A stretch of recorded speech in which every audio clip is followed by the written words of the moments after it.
તો હેલો મિત્રો, આજે હે ને ઈચ્છા થઈ દાદાના દર્શન કરવાની. તો ચાલુ વરસાદે ફટફટી BMW લઈને અમે પહોંચી ગયા સીધા સાળીંગપુર જઈને સીધા ચડી ગયા આમ જો દાદાના દર્શન કરવા.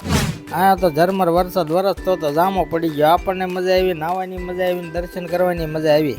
પછી ધીરે ધીરે હે ને અમે બધે આગળ હાલ્યા ગયા અને પછી ચપ્પલ બપ્પલ કાઢીને એક ચપ્પલ આમ મૂક્યું, એક ચપ્પલ આમ મૂક્યું, એમ કરીને પછી પહોંચી ગયા અંદર દર્શન કરવા.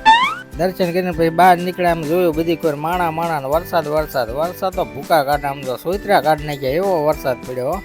માણા મીંડું ભાગવા ત્યાં આમથી તેમને અડધા તો આ જો મંડપ હેઠા ઊભા રહી ગયા. એમાં આપણે એના થોડાક ભાઈબંધો મળી ગયા અમદાવાદના, એમને થોડીક જાહેરાત કરી એમની દુકાનની, પણ આમાં એનો કોપીરાઇટ આવતું હતું એટલે એને થોડોક અવાજ એમનો કાઢી નાખ્યો છે. બાકી ખોટું લગાડતા નહીં. આમ જોવો તમે મંડપ હેઠા ઊભા રહીને અમે એના વરસાદની મજા માણી. આના મજા પડી ગઈ. લોકો આમ જાય ને પછી ધીમે ધીમે એને વરસાદ થોડોક ધીમો પડ્યો તો અમે નીકળ્યા બહાર. તો બહાર નીકળ્યા ને તો પાછો ફફડાટી બોલાવી. મેં કીધું હાલો ભલે વરસાદ આવતો. હવે અમે બહાર નીકળીને જઈ રહ્યા છીએ ધ કિંગ ઓફ સાળીંગપુર. મોટા મોટી મૂર્તિ જોવા દાદાની. ધીમે ધીમે અમે ડગલા માંડ્યા. ઓ ભાઈ તીકડીક વરસાદ કે મારું કામ ને અમે કેવી મારું કામ. બાકી અમે એના હિંમત હારવી નહીં. ચાલો વરસાદે જો મીઠાલાલ દોડ્યા. હા, મીઠાલાલ ને એના બે છોકરા, એક તો દાંત વાળો છે, જોઈજે એના દાંતે આડા તેડા છે. દેખાડી દાંત દેખાડ્યા જો મારા બેટા દેખાડ્યા છે ને બાકી નાંગી જેવો હે ને. તો પછી આવા તો અમે અમારા ભાઈબંધો હોય હો ભાઈ. પછી અમે એને ધીરે ધીરે સાળીંગપુરની મૂર્તિ આ રહી ને મોટી દાદાની, ત્યાં અમે જોવા પડ્યા હતા. તો ઓહો, બધી બાજુ અમારા ફોલોવર પણ દેખાણા નહીં ક્યાં હતા. ઈવડે હતા ખરા. પછી એને જો દાંત કાઢ્યા મારા બેટા હો ચમક્યો હો. પણ એ તો પછી એને મને એમ થયું કે ના બાકી અહીંયા તો જામો પડી ગયો. હાલો ત્યારે મજા આવી ગઈ હો આજ તો.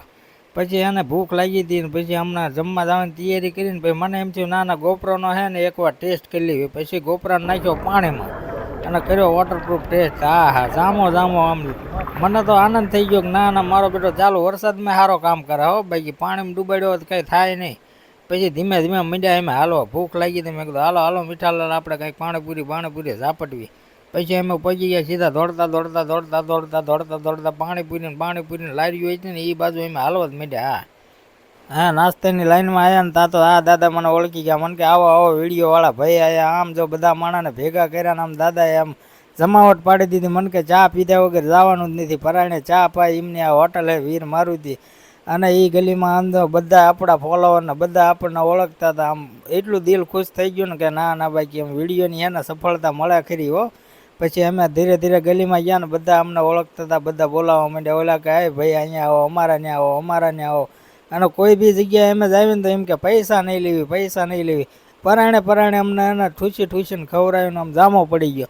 આમ કાંઠિયાવાડમાં કોક દિવસ તું ભૂલો ને પડ ભગવાન તને સ્વર્ગ ભૂલાવું સાંભળા. આ વાત છે ને એકદમ સાચી છે ને. અમારા કાંઠિયાવાડમાં ક્યારેક છે ને તમે મુલાકાત કરજો. બાકી માયાળુ માણે એટલા હોય ને જામો પડી જાય. તો મળીશું આવતા બ્લોગમાં. રામ ને સીતારામ.